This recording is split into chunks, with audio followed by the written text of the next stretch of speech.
السلام عليكم خواتاتي خوتي، ان شاء الله تكونوا بخير وبصحه جيده. اليوم بغيت نقدم لكم هذه الوصفه تاع السفنج. شوفوا يجي مقرمش، سمعوا القرمشه، يجي بزاف مقرمش ويجي طايب من الداخل. نخلي لكم حبه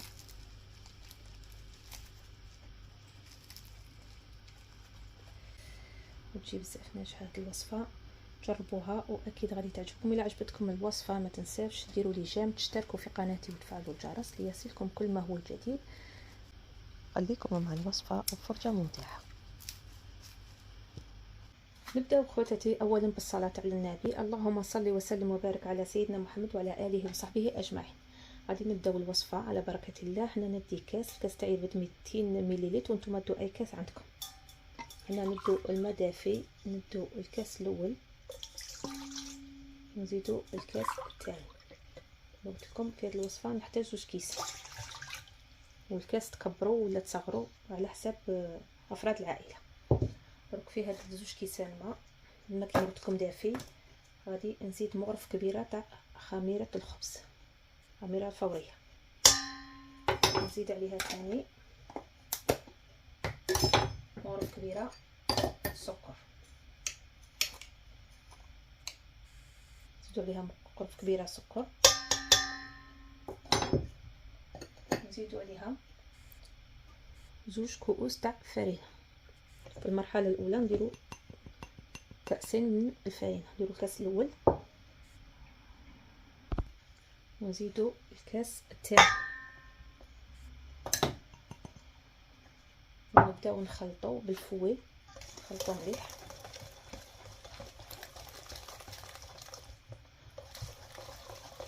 خلطو حتى تتجانس ديك الفرينه مع السكر والخماره.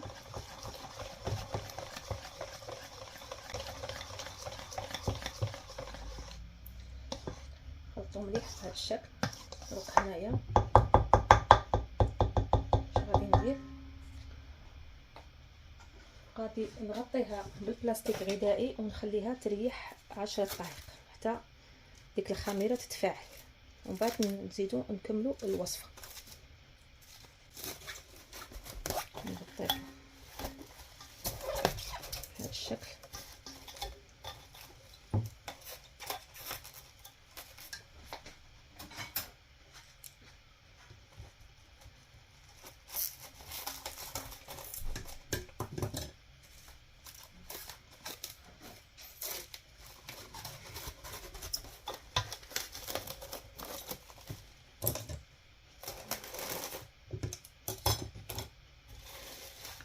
خليها تريح 10 دقائق ونعاود نرجع معكم. بقاو معايا. رجعت معكم خواتاتي بعد ما فاتت 10 دقائق. هنايا شوفوا تخمر معايا العجين. انا العجين باش خمر لي بالخف درت في عندي واحد القدر قدره، درت فيها هكا. نوريكم الطريقه. درت فيها شويه ماء سخون، هاد القدره درت فيها شويه ماء سخون وحطيت العجينه تاعي هكا. هيا العجينه تاعي طلعت لي بهذا الشكل، وغادي ندير نفس العمليه باش نكمل العجينه باش تخمر لي بالخف، خاطر عندنا شويه البرد. وهنا في هاد القدره درت شويه الماء سخون. ندوق نكملوا الوصفه تاعنا بهذا. نديرو بنفس الكاس، نزيدو الكاس الثالث، نزيدو الكاس الرابع، نص مغرف تاع ملح صغيره. من الملح على حسب كميه تاع العجين. انا غادي ندير حوالي نص مغرف بهذا الشكل، نص مغرف صغيره. وهنايا غادي نستعمل يديه. بسم الله.